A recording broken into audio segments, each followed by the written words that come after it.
Pinasok nga pala namin ang kuweba na nasa dagat dahil pugad nga daw ito ng mga lobster. Pero sadyang mailap dahil hindi nga din kami nakakuha ng mga lobster, kaya naman ito na nga lang din yung mga ibang lamang dagat yung mga kinuha namin. Uuwi na naman nga pala kami bukas sa bayan, kaya naman nagkaayahan nga kami na pumunta na naman sa likod ng isla. At sabi nga dyan ng tito ko ay puntahan nga daw namin yung kuweba na nasa dagat at marami nga daw lobster doon. At naikwento pa nga ni tito na medyo maliit pa nga daw siya nung huling pumasok siya doon sa kuweba na yon. At napakarami nga daw lobster, kaya naman ngayong araw nga pala isusubukan nga pala namin kung marami pa nga rin hanggang ngayon. At makalipas nga lang din palang ilang minuto, nakarating na nga din kami dito at dito nga yun yung sinasabing kuweba ni tito.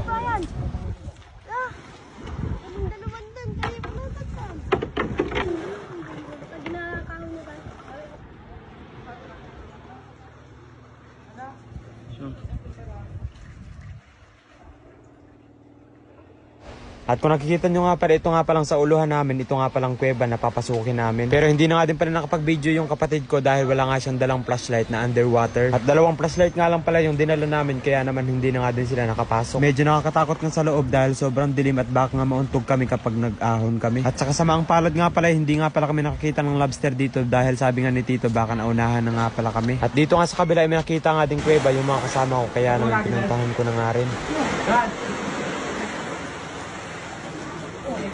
Yan. Balik kayo man.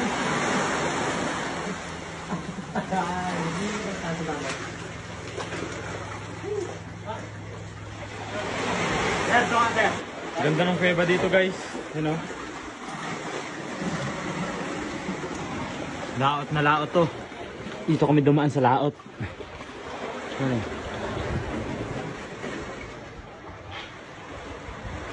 Grabe dito, nakakatakot.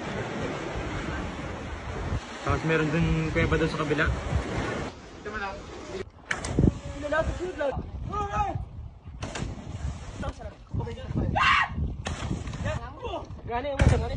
At pagkatapos nga pala namin napuntahan yung kuweba ay nagluto na nga din kami dito. Kuha namin, kaunti lang. Yung iba kasi kinain na namin eh. Ano? Napahog ko namin sa ulit. Paulit kami ng kumita, ano? Wala nga. Tapos ito mga tayong. Marami ito kanina kaso kinain namin. Tayong, si urchin. Ang uri ng si urchin. Kapis. Ito ihawin natin. Ihaw lang ito.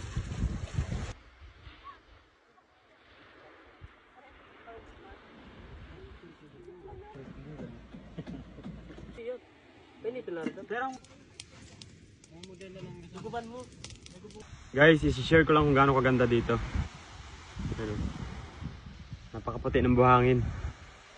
So, yun. Ito.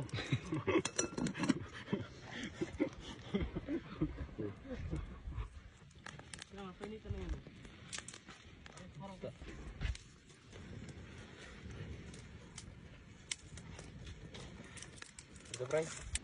No. Hey, may ginawa mo. Good night. Yan ang kuha niyan.